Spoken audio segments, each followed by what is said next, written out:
Well, let's continue with our political discussion now. Political analyst Professor Sipho Seepe has been listening in on my conversation with Dr. Alex Mashilo. We'll discuss that and other political matters that are grabbing the country's attention right now. Dr. Seepe, Professor Seepe, pardon me, good evening to you. Thank you very much for your time. What is it about the SACP and this alliance? Do they like being the abused in this relationship, or it's got to do with the benefits that come with this alliance?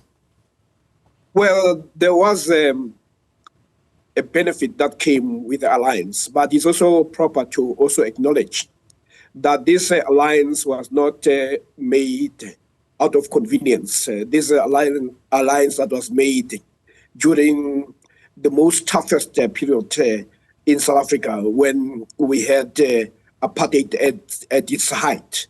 And so it is an alliance that the members will say it was also written in blood. So to that extent, you can understand why it is difficult for the alliance to collapse. Even though when you look at the alliance, workers can claim that the ANC has not done good for them, other than a few successes, but the exploitation continues. The SACP could also argue that despite having tried to push the ANC to the left, the ANC has moved to the right. And in a sense, the SACP felt that this has become abusive. So its decision to go it alone is also to respond to those people who are saying the SACP has allowed itself to be abused. So this is the first time that they're saying, well, we are able to go it alone because we now see that the ANC has decided to say it will partner with a party like the DA, whose policies is anti what the SACP has stood for and what the ANC historically has stood for. So they argue that the ANC of today is actually a right-wing ANC that has been captured by white monopoly capital. So for them to be consistent with that critique, they decided to walk out. Professor Seepe, let me quibble with them saying this is the first time. They are now saying they're going to go it alone. I reminded Dr. Mashilo that it was in 2022 that they took a Congress resolution to go it alone, and came 2024, they simply, they chickened out. And so here we are again. They are muttering the same statement. What should the voter do? Do they take them seriously at their word? Because we've been here before. Well, definitely we've been here before. The SACP has always complained about the right-wing almost a walk by the ANC. And but as people who are in the alliance, there's always some within the SACP saying maybe we can give him another chance. So we have been here before where they've said they've been given a chance. Now the test is whether this time around they are going to stick to the position that they've taken as a conference resolution, or whether at the last minute, because one must remember that they've been such last minutes. So, but the posture that has been taken by the SACP suggests that this time around, they may live up to that promise of walking it alone, while they continue to say, we will continue to try to suggest to the ANC to move away from the path it has taken, and also to argue that at this point in time, the environment is ripe enough. The fact that the ANC has been rejected by its traditional support, where it historically used to get close to 60%, and now it hovers around 40%, is also indicative to the people who are saying, we have put our faith in the ANC, it has failed us. So one could actually say the outcome of 2024 has emboldened the SACP to say we cannot continue this way and abandon the people who have always been traditional support of the left or left-wing politics. Let's talk about the ANC now, and they are holding a 4-day meeting of the National Executive, the highest decision-making structure. And key among those discussions will probably be the upcoming elections. I think they've already said as much.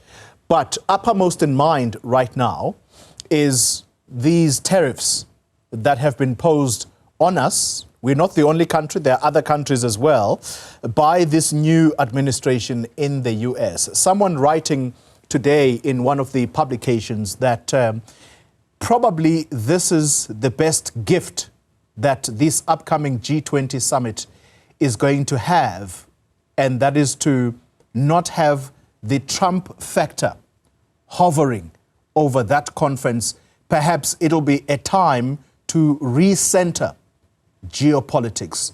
Do you buy into that statement? Because part of that article, as I read it, intimated that actually leaders like President Ramaphosa have seen enough of the disrespect from President Trump. He doesn't seem to give them the dignity and stature of being fellow heads of state.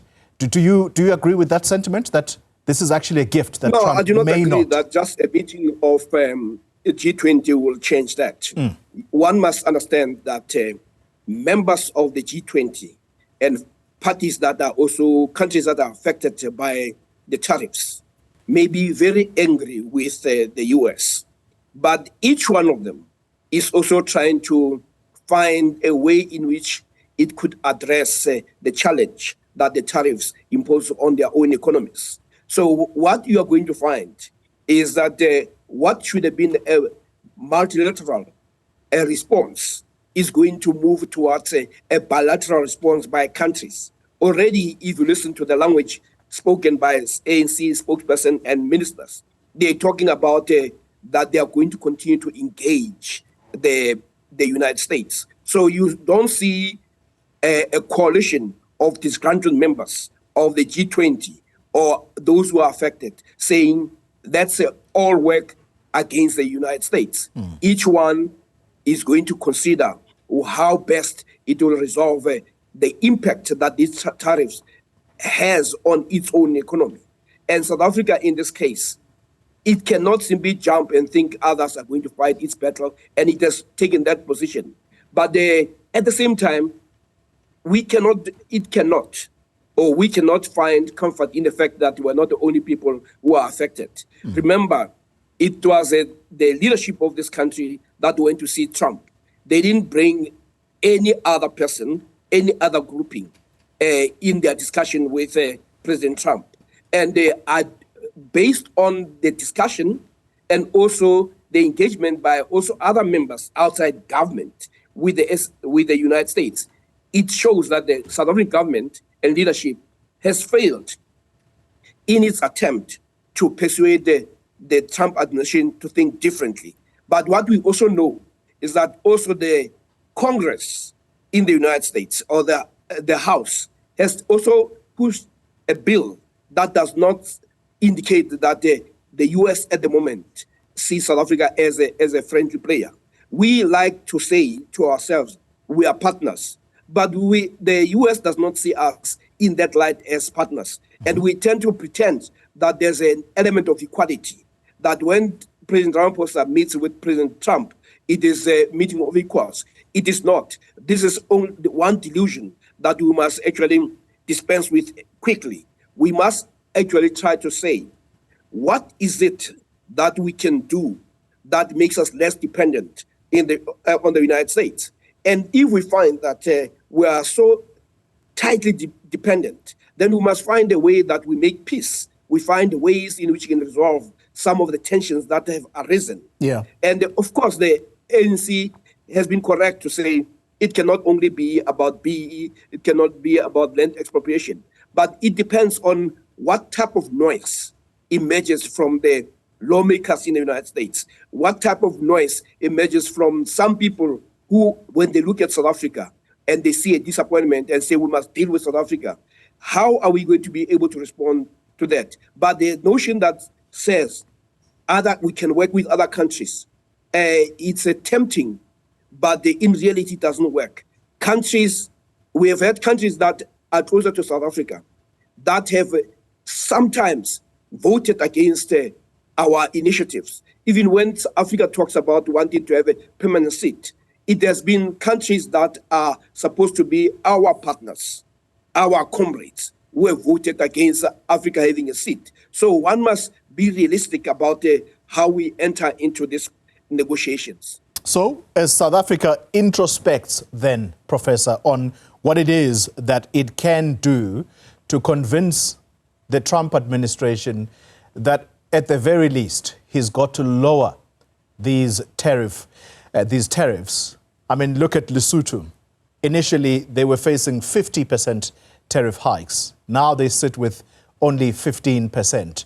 Swaziland, or Eswatini now, I don't think they're facing any prospect of a tariff unless I misread the entire situation altogether. But there's a proviso there, and that is that you are going to accept these dangerous criminals and you're going to house them in your prisons.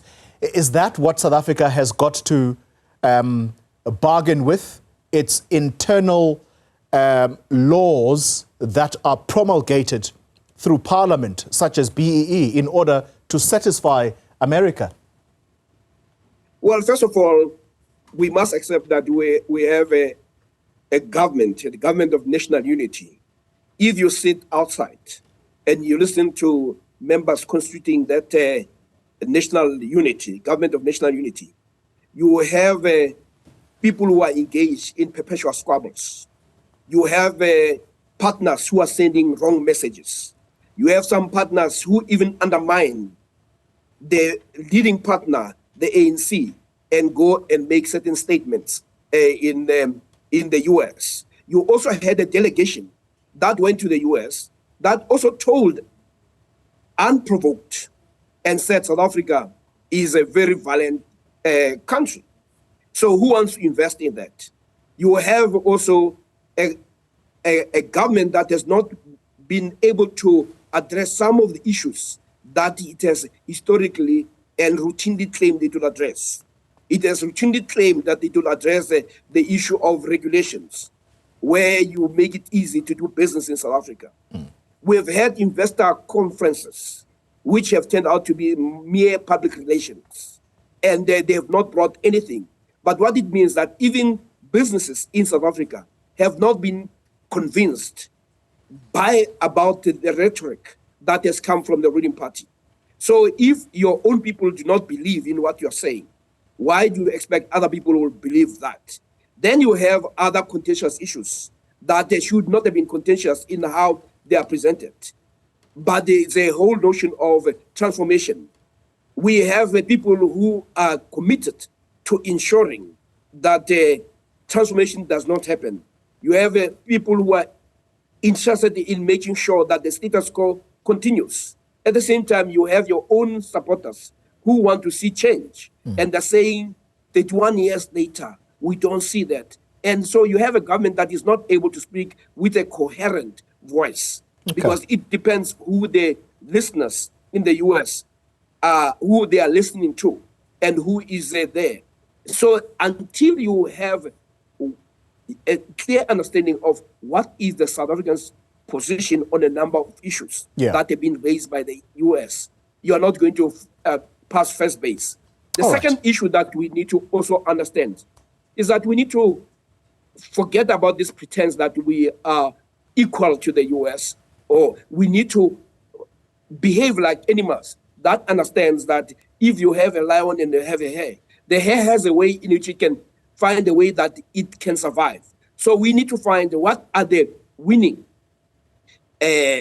advantages, competitive advantages. What will be the winning proposition, and not be so dependent. And we have not even had that discussion in this country. This is why we find ourselves even where we are. Even right now, when you listen to the politicians, they tell you that we must address the infrastructure, we must address the municipalities, we must address all these things should have happened even before we dealt with the issue of tariffs. So we must accept that we failed to sell ourselves quite well to the US or to any other partners that we have.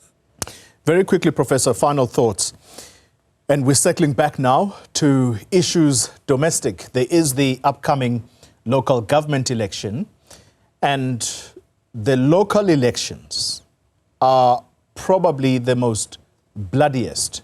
And I say that with the seriousness that statement comes with, because we have seen in previous elections just how many prospective councillors would be killed. And at one point, it's the ANC and its alliance partners who would say at their funerals that it is the ANC killing its own. So what kind of an election period are we going to see come 2026? And how worried should the ANC be about losing yet more councils? Well, obviously, the ANC would be worried about losing elections in the first place. At the moment, the manner in which the ANC has handled itself has been not encouraging. It has not been confidence building. So there's that reality. Then there's the departure from what the ANC has always stood for, where there was becoming councillors for a salary. I do not see the ANC succeeding in bringing that element of selflessness. When some of its leaders themselves are found to be wanting and they are being protected, the allegations that were made by Lieutenant General Mkhwanazi are very concerning, because most of those impact on members or individuals who are associated with the ANC. So the question is, from the top all the way, from the president to the ordinary members of the ANC, the question is, can they actually go to the people to say, when we come here, we come with clean hands? And the answer is definitely no. So unless they lead not only by talking, but by what they do, the electorate has actually sent a message to the ANC that we're no longer impressed. Okay. Professor Sipho Seepe, thank you very much for your time and analysis tonight. Political analyst, giving us a sense of some of the big issues that the country is grappling with.